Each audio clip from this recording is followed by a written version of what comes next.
Hello everyone and welcome to Life Begins at 20. My name is Mark and today we have the final video looking at the top 10 cards from Modern Masters 2017 for Cube, and in this video we're going to be looking at the Rares and Mythics.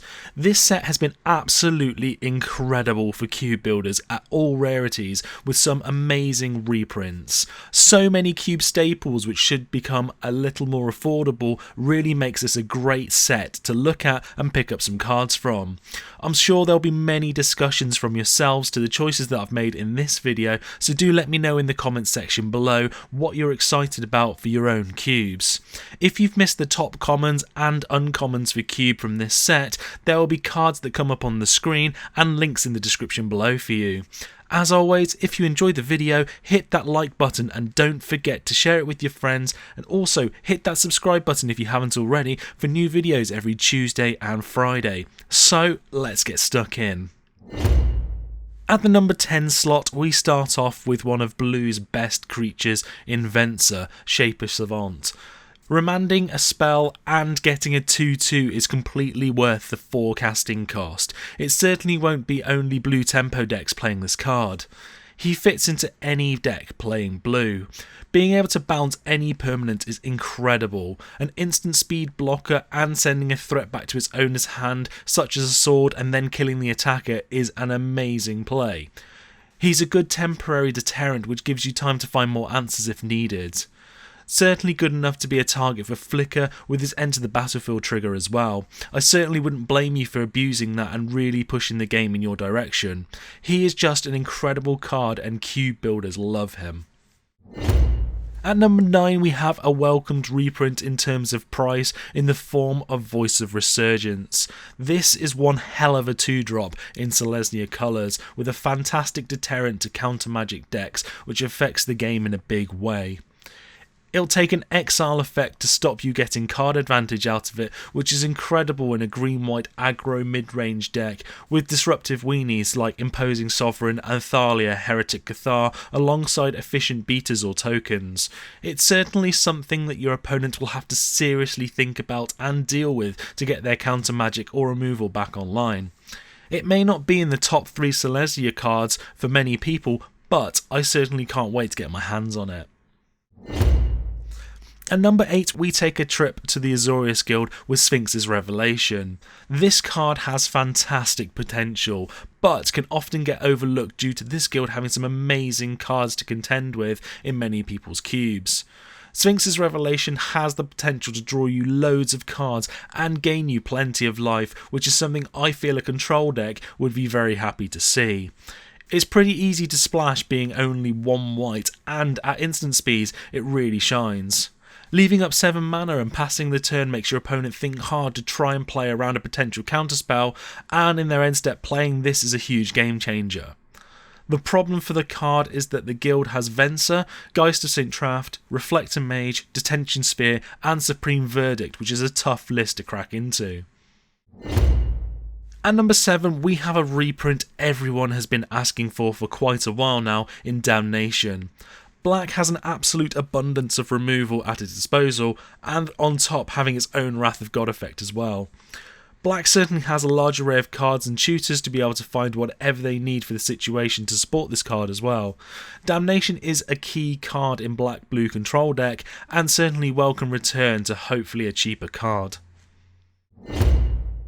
In the number 6 spot we have the daddy of reanimation targets in black, and that is Grizzle Brand. We all knew from the start that this guy would be in this set, and he is a monster of a card. An 8 cost 7/7 fly with lifelink is an incredible body I'd be happy to see.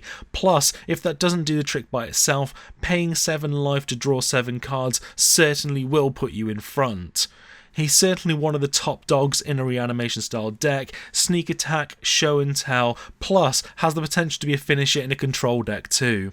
He's a really exciting creature to have in your deck, but some builders have cut him with a difficulty to cast and only really found play in their cubes as a reanimation target.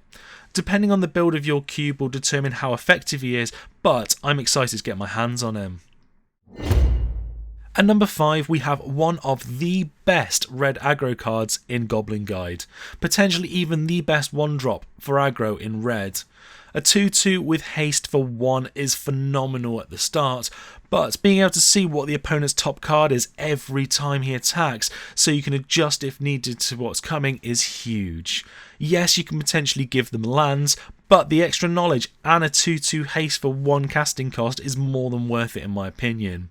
I'd certainly pack 1 pick this over Lightning Bolt for a red aggro build.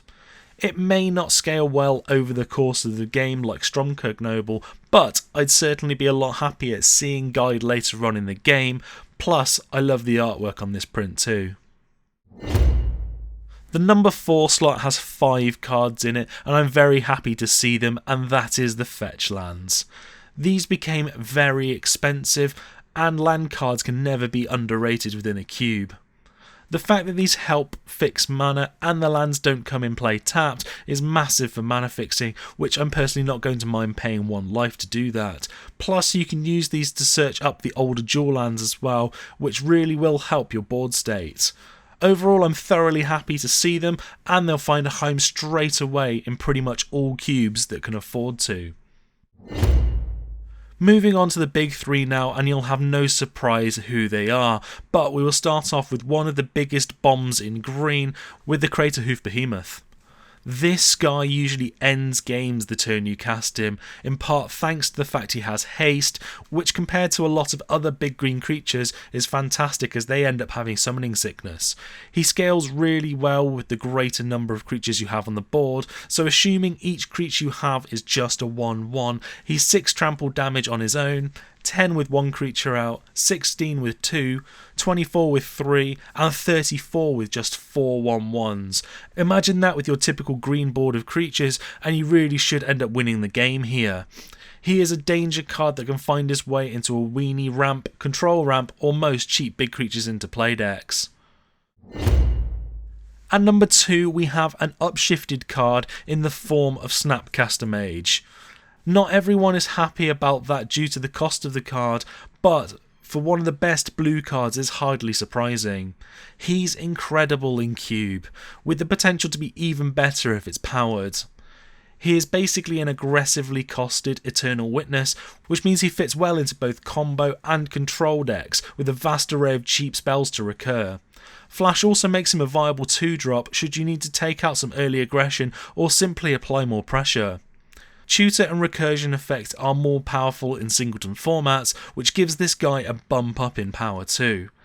He's amazing with a large number of spells to have access to, but even with an average amount you won't be disappointed to have him in your deck. And at number 1, the card everyone wanted to see come back, and certainly one of my favourite planeswalkers, and that is Liliana of the Veil. A 3 casting cost planeswalker that's able to grow and protect herself is something very much needed in cube. She just fits so well into any black deck no matter what you're trying to do. Her +1 helps with graveyard and recursion effects to help your deck while hindering your opponents.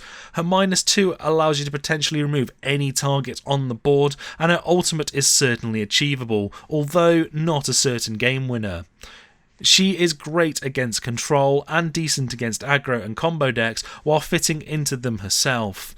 All in all, she's a pretty well-rounded planeswalker that sees play in pretty much all black-based decks. So there we have my top 10 rares and mythics from Modern Masters 2017 for Cube. There are so many great cards that have been reprinted at various rarity levels, and so many Cube staples I really can't wait to get my hands on to really increase the power level in my Cube. If it's doing that for me, I'm sure many of you will benefit greatly from the cards as well. I'd love to know your thoughts on this. Are there cards that I've missed?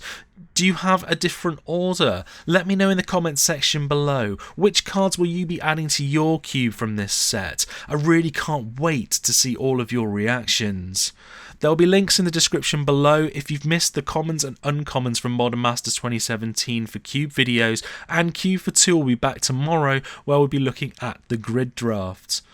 If you enjoyed the video, do hit that thumbs up button, share this with your friends to bring them into discussion, and hit that subscribe button for new videos every Tuesday and Friday, as it's really helping this channel to grow. Thank you all for watching, and I'll see you in the next video.